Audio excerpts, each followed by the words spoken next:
जय जय बुंदेलखंड। हमारे साथ एक बुंदेली कलाकार के रूप में स्थापित जो यहाँ पर बुंदेली विधा को भी बढ़ा रहे हैं और बुंदेली भाषा को भी।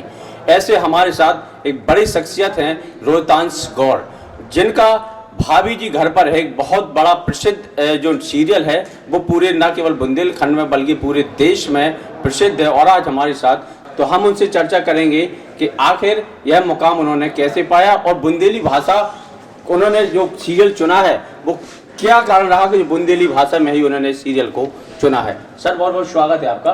बहुत बहुत शुक्रिया, धन्यवाद। आपका एक बहुत बड़ा सीरियल आया है जिसमें आप पूरे देश में फेमस हो गए एक सीरियल से। क्या वजह रही, क्या किरदार है उसमें आपका? उसमें मेरा एक मनमोहन तिवारी नाम से एक कच्चे बनियान का बिजनेस करने वाला एक व्यक्ति है और वो बड़ा दिलफेंक किस्म का इंसान है जो दिल हथेली पे लेकर चलता है और अपनी पड़ोसन से मोहब्बत करता है। तो ये उसका कॉमेडी कॉन्सेप्ट है। तो यही है वो किरदार है जो मैं निभा रहा हूँ और वो जन जन में जो है फेमस हो गया।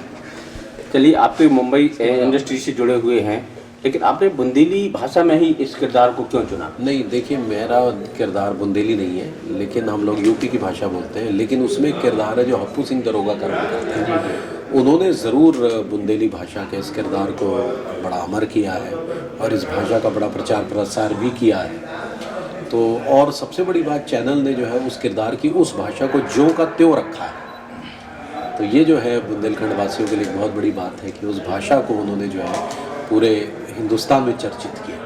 ये रोज़मर्रा की बातों को आप लोग इतने अच्छे तरीके से कैसे बोल लेते हैं? जी, ये राइटर का कमाल है। हमारे जो राइटर हैं वो भी मतलब अलीगढ़ के हैं और हबीब तनवीर साहब के ग्रुप के साथ बहुत उन्होंने काम किया है, जो फेमस रंगकर्मी थे हबीब तनवीर। तो वहाँ रहकर उन्होंने जो है वो देसी लेखनी पर बहुत काम किया है, जो आम जनता तक जो भाषा पहुँचती है उस पर बहुत काम किया है। तो ये एक सबसे बड़ी खूबी हमारे सीरियल की है कि हमारी जो भाषा है वो बहुत देसी है और वो जन जन तक पहुँचती है। एक पान वाला भी समझता है और एक हाई क्लास आदमी भी समझता है। तो सारी जितनी भी क्लासेस हैं उसको वो भाषा बिलोंग करती है। तो ये एक कारण है। आपका और विभूति नारायण मिश्रा जी कॉम्बिनेशन कैसे बनता है हंसी का? बड़ा जोरदार। नहीं, वो एक तरह की नोक झोंक रखी है और वो नोक झोंक भी मतलब बड़ी मतलब ऐसी नहीं है कि बहुत बदतमीज़ी से भरी हुई हो, बड़ी तहजीब में। जैसे पुराने लखनवी अंदाज में चीज़ें पेश की जाती थी उस समय में कि तहजीब के दायरे में रहकर आप जो है एक दूसरे को जलील कर रहे हैं, एक दूसरे के बारे में बुरा भी बोल रहे हैं, लेकिन तहजीब के दायरे में रहकर। तो ये भी राइटर का ही कमाल है कि उन्होंने इस तरह की एक नोक झोंक रखी है और ये एक तरह की टांग खिंचाई वाली वो भी है, जैसे टॉम एंड जेरी की रिलेशनशिप आप टेलीविज़न में कार्टून फिल्मों में देखते होंगे, इस तरह का कुछ है। भाभी जी जब आपसे बोलते हैं कि आप किसी मोहब्बत का जब इजहार भाभी जी से करते हैं तो भाभी जी कहती हैं आप तिवारी और ऐसे लपलो, तो क्या प्रतिक्रिया रहती है आप? हमारी प्रतिक्रिया ये रहती है कि हम तब से लगे हुए हैं लेकिन भाभी जी के समझ में क्यों नहीं आ रहा है। अच्छा, जो एक और आपकी जो भाषा है वो बहुत सरल, मतलब इतनी अप्रोच है हर व्यक्ति, छोटा व्यक्ति उसको समझ लेता है। वो भाषा का प्रयोग कैसे करते हैं हम राइटर की अवसर, क्योंकि प्रेजेंटेशन वो ऐसा वो आप लोग? नहीं, ऐसा होता है कि हम लोग उसकी रिहर्सल पहले कर लेते हैं और राइटर से पूछ भी लेते हैं। कुछ शब्द वो अगर ऐसे लिख दे जो हमारी समझ से बाहर है तो वो चीज़ें हम उनसे पूछ लेते हैं, फिर उसकी रिहर्सल करते हैं बाकायदा। 2-3 रिहर्सलों के बाद हम उसको कर देते हैं। कच्चा बनियान का उधर वो कहाँ से आपने टॉपिक चुना कि कच्चा बनियान का ही व्यापार करना है आपको? ये भी मैंने कहा ना कि ये कॉमिक रिलीफ देने वाली बात है कि धंधा अगर वो मान लो कि कुछ कपड़े का व्यापारी होता या ऐसा होता तो उसमें ह्यूमर नहीं होता। अब अचानक जो है वो कच्चे बनियान का, तो जैसे ये कच्चा बनियान आएगा तो ह्यूमर पैदा होगा, इसमें कॉमेडी छिपी है और उसमें जो है वो काफ़ी कुछ है कि आजकल कच्चे क्यों नहीं बिक रहे हैं, क्या लोगों ने कच्चे पहनना छोड़ दिया है, या कच्चे का नाड़ा अपना ढीला क्यों बनाते हैं। तो काफ़ी कुछ कॉमेडी उसमें क्रिएट हो सकती है, तो इसीलिए ये राइटर ने चुना। आप केवल देखा जाए तो केवल कानपुर या यूपी वाली भाषा में ज़्यादा उपयोग करते हैं, कभी इस तरफ बुंदेलखंड के ये धरोहर, चूँकि यहाँ भी प्राकृतिक बहुत छटा है यहाँ पे। बिल्कुल इस बार जाकर जो है ये आइडिया दिया जाएगा, क्योंकि हम जो है काफ़ी एपिसोड्स गुजरात में और बड़ौदा में और इधर गोवा वगैरह में बना चुके हैं, लेकिन ये वाकई अच्छा विचार है जिसे अब हम तुरंत वहाँ जाकर रखेंगे और कोई ऐसी स्टोरी ज़रूर लेके आएंगे जो कि मंदिरों के प्रांगण में भी हो और ख़ासकर जो मंदिरों में जो कैलेंडर में जो 3 रूप दिखाए अध्यात्म को प्राप्त करने के, उनको यूज़ करते हुए स्क्रिप्ट लिखी जाएगी। यहाँ धार्मिक भी हैं, पर्यटक भी हैं, बहुत सारे यहाँ संसाधन हैं देखा जाए बुंदेलखंड को कहीं ना कहीं। तो छोटे छोटे अगर आप लोग यहाँ तवज्जो देंगे इस क्षेत्र को तो कहीं छोटे कलाकारों को मौका मिल सकता है। बिल्कुल, इसमें अगर सरकार भी सहयोग देगी तो 4 चांद लग जाएंगे। क्या लगता है आगे फिल्म इंडस्ट्री में क्या प्लान है आपका और जाने का? मेरा प्लान अभी, क्योंकि वेब सीरीज़ का ज़माना है, तो धीरे धीरे वेब सीरीज़ की तरफ और अच्छी जो आजकल फिल्में आ रही हैं छोटे बजट की और बहुत एक्टर ओरिएंटेड सिनेमा जो आजकल आ रहा है, जैसे बधाई हो फिल्म आई थी अभी हाल ही में, तो ऐसी ऐसी फिल्मों में काम करने की इच्छा है जो करेंगे आगे। आपके ये भाभी जी घर वाला सीरियल देख के और भी इस तरह के सीरियल टॉपिक आएंगे, बहुत मैसेज संदेश देने वाले हैं, तो क्या इस तरह के और प्रोग्राम करने की इच्छा है? अभी देखिए, मैं थोड़ा सा धीरे धीरे, अगर भाभी जी खुदा ना खास्ता जब भी इसका वाइंड अप होगा तो मेरी कोशिश यही रहेगी कि मैं थोड़ा सा डिफरेंट और करूं, कॉमेडी से अलग हटके।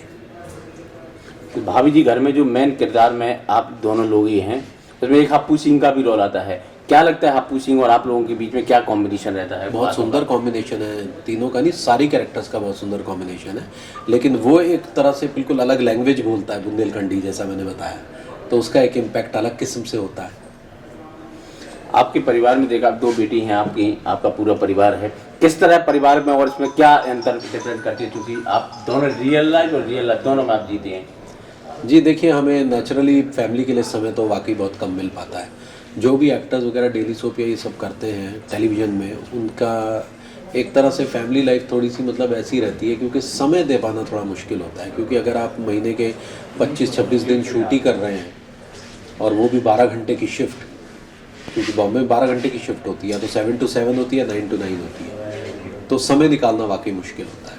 खजुराहो फिल्म फेस्टिवल में आप आए हैं, क्या मैसेज देना चाहेंगे बुंदेलखंड के लोगों को? आज खजुराहो फिल्म फेस्टिवल अपने 7वें साल में प्रवेश कर गया है। हमने कभी सोचा नहीं था कि मतलब क्रिएटिव लेवल इतना ज़्यादा बढ़ जाएगा कि अब बम्बई की इंडस्ट्री में और टीवी इंडस्ट्री में भी खजुराहो फिल्म फेस्टिवल की चर्चा होगी।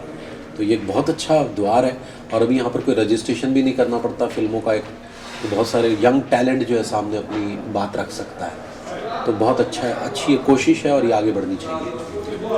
भाभी जी घर पर प्रोग्राम को जब आपने क्या ज्वाइन किया था या मतलब उसमें किरदार निभाने का आपने जो भूमिका है वो स्वीकार की थी, क्या लगता था वाकई में प्रोग्राम इतना लंबा जाएगा? नहीं, बिल्कुल नहीं सोचा था। लगा था कि 3 महीने चलेगा, लेकिन क्योंकि बच्चे भी जुड़ गए इसके साथ और मतलब स्क्रिप्ट इतनी अच्छी लिखी जाने लगी और टीआरपी जो आई वो बहुत अच्छी आ गई, तो आज ये 7वें साल में चल रहा है।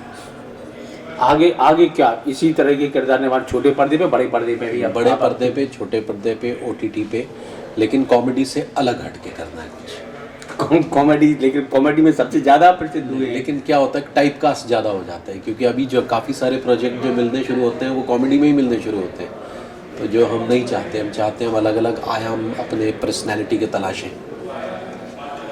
क्या मैसेज देना चाहेंगे यहाँ पे कलाकारों को, क्योंकि आप छोटे से कलाकार से लेके बड़े कलाकार तक आपने जो सफ़र है वो तय किया है, तो छोटे कलाकार किस तरह के सफ़र तय कर सकते हैं? यही कि वो अगर हुनरमंद है, उनके अंदर हुनर है, तो वो आगे बढ़े। बहुत सारा काम है इंडस्ट्री में, बहुत सारे प्लेटफॉर्म्स खुल रहे हैं धीरे धीरे, चांसेस ज़रूर है, लेकिन अपने आप को हुनरमंद और पुख्ता बनाएं पहले। तो ये हमारे साथ थे रोहतांश गौर साहब, जो यहाँ पर भाभी जी घर पे है, जो मुख्य किरदार की भूमिका में जो आपको हमेशा नज़र आते हैं, और इनका बहुत बड़ा सीरियल भी जो फिल्म है उसी से जो प्रसिद्धि है जो भाभी जी घर पर है। केवल कहा जा सकता है बड़े सीरियल में, बड़े अदाकार में केवल एक सीरियल है, लेकिन उन्होंने इस अपनी अदाकारी से, अपने रोल से पूरे देश में एक अलग ही पहचान बनाई है। तो बने रहिए महाकवरेज के साथ। मैं हूँ राकेश छारिया, नमस्कार।